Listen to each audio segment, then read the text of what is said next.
Karibu kwenye channel yangu ya YouTube na Mungu akubariki kwa kuendelea kufuatia mafundisho ambayo ninaposti kwenye channel yangu ya YouTube. Na leo tutakwenda kujifunza kichwa cha ujumbe unasema kwamba Mungu anakutengenezea ushuhuda kwa wanao. Mungu anakutengenezea ushuhuda kwa wanao.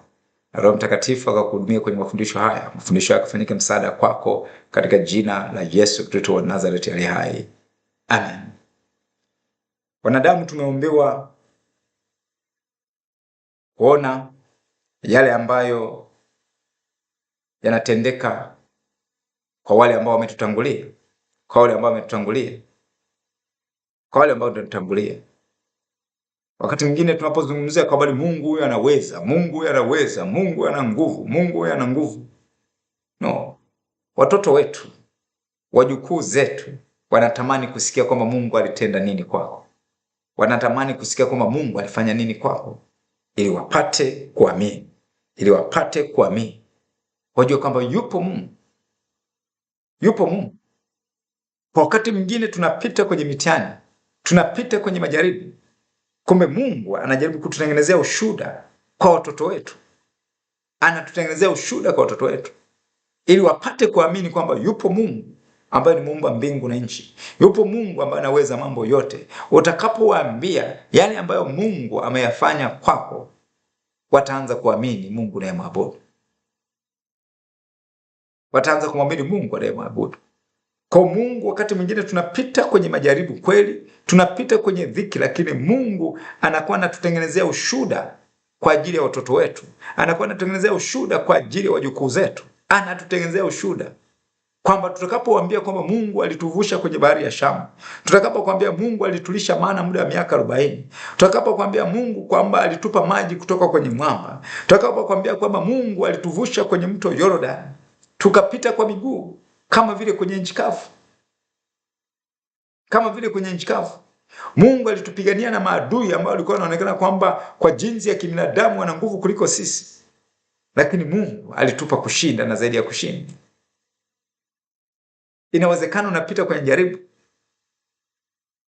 Inawezekana unapita kwenye mtihani, kwenye dhiki, ambayo Mungu anataka usimame katika imani, uwe na kitu cha kusema kwa watoto wako juu ya kile ambacho Mungu alitenda kwako, ametenda kwako. Alitenda kwako. Hakuna kitu cha kujifunza kwa mtu ambaye anakuwa ni mwepesi wa kukata tamaa. Watu wote ambao wamefanikiwa kwenye maisha yao, wamefanikiwa kwenye huduma, wamefanikiwa kwenye biashara, watu ambao walikuwa sio wepesi wa kukata tamaa. Na sio kwamba hakupita majaribu, sio kwamba hakupita mitihani, walipita magumu, lakini walisimama. Hawakukata tamaa, hawakuvunjika moyo. Na Mungu alionekana. Na sasa wamekuwa sababu ya watu wengine kujifunza. Unataka watoto wako wajifunze nini kutoka kwako? Unataka wajukuu wako wajifunze nini kutoka kwako?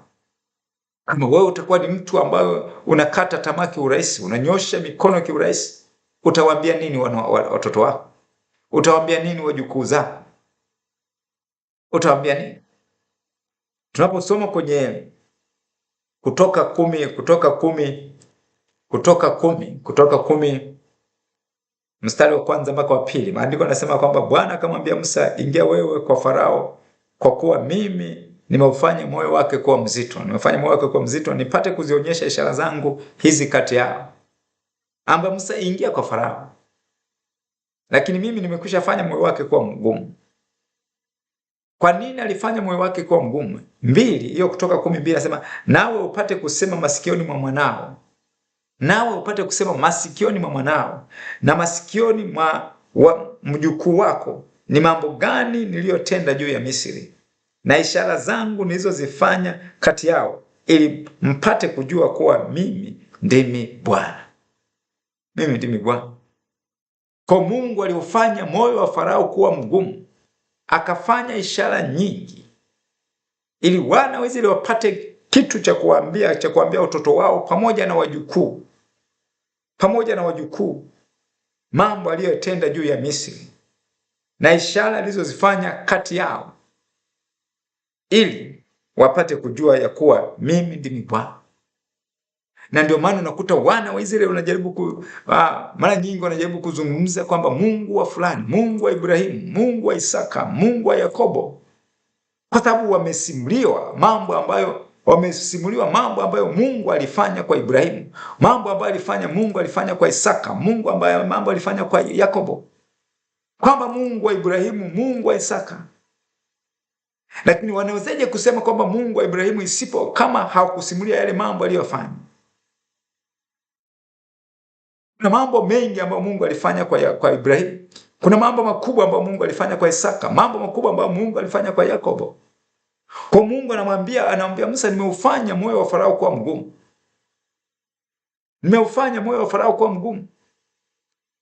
Nimeufanya moyo wa Farao kuwa mgumu, nipate kuzionyesha ishara hizi kati yao. Nipate kuzionyesha ishara hizi kati yao. Na kwa nini azionyeshe hizo ishara? Mstari wa pili hiyo Kutoka 12 nasema, nawe upate kusema masikioni mwa mwanao, kwamba ishara hizi ambazo nitazifanya kati yao, wewe utapata kitu cha kusema kwa mwanao.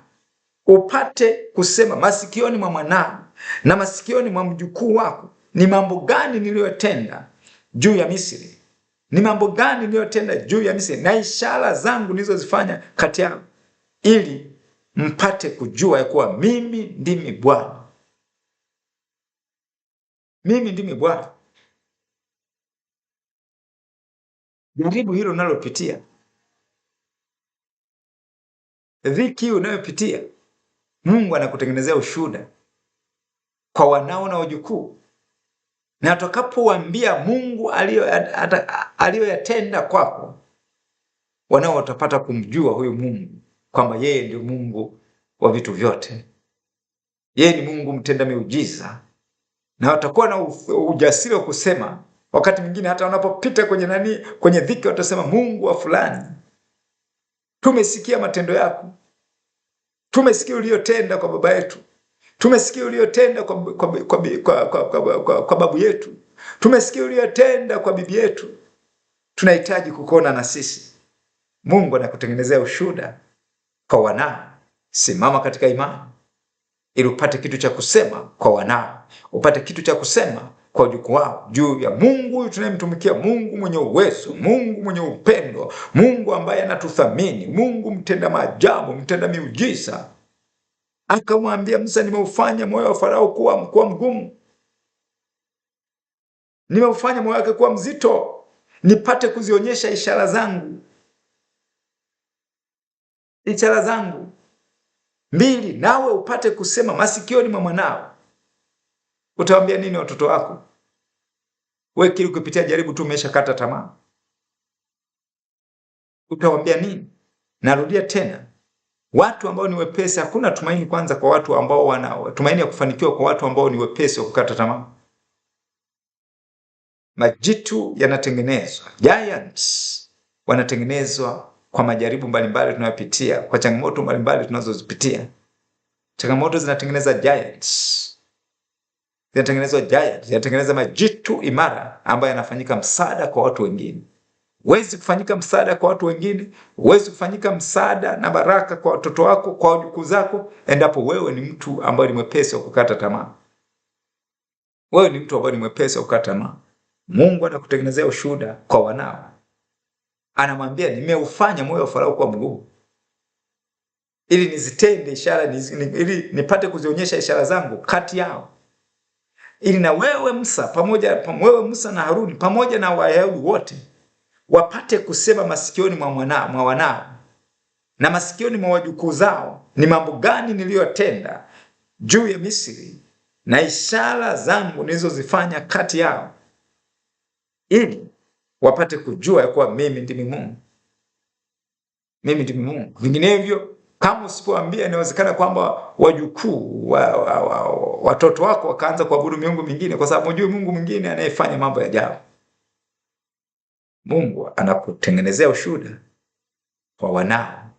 Simama katika imani. Simama katika imani. Piga vita vilivyo vizuri vya imani. Piga vita vilivyo vizuri vya imani. Upate kusema kwa wanao ni mambo gani ambayo Mungu alitenda kwako, na wanao wapate kujua, kuamini ya kwamba Mungu aliyetenda kwako atatenda na kwao. Wajukuu wapate kuamini kwamba Mungu aliyetenda kwako atatenda na kwao pia. Tunapoona kuna watu wengine wamesimama, ni kwa sababu wana misingi. Wana misingi ya baba zao. Wana misingi ya baba zao. Wayahudi ambao tunaona sasa, Waisraeli ambao tunaona sasa, wana misingi. Sasa Mungu wa Ibrahimu, kuna mambo ambayo Mungu alifanya kwa Ibrahimu. Kumbuka kwamba Ibrahimu mwenyewe muujiza wake ulichukua miaka 25. Anahidiwa kwa habari ya kupata mtoto akiwa na miaka 75. Lakini alimpata Isaka akiwa na miaka 100. Miaka 100. Na Mungu akasema nitalifanya imara agano langu. Nitalifanya imara agano langu. Watu wengi waliosimama ni matokeo ya wazazi wao. Ni matokeo labda ya babu zao. Walisimama imara. Na wamekuwa sababu ya watoto wao kusimama imara. Wamekuwa sababu ya wajukuu wao kusimama imara. Kwa sababu wanacho cha kujifunza kwa wale waliowatangulia. Mungu anakutengeneza ushuhuda kwa wanao pamoja na wajukuu. Mungu akubariki sana kwa kusikiza mafundisho haya. Kumbuka, ili kuendelea kupata mafundisho yote ambayo ninaposti kwenye channel yangu ya YouTube, basi usahau kusubscribe. Lakini pia kama mbarikiwa na mafundisho haya, washirikishe marafiki zako. Lakini pia unaweza comment, unaweza like, na Mungu akubariki na maisha yako yatabaki jinsi yalivyo katika jina la Yesu Kristo wa Nazareti aliye hai. Amen.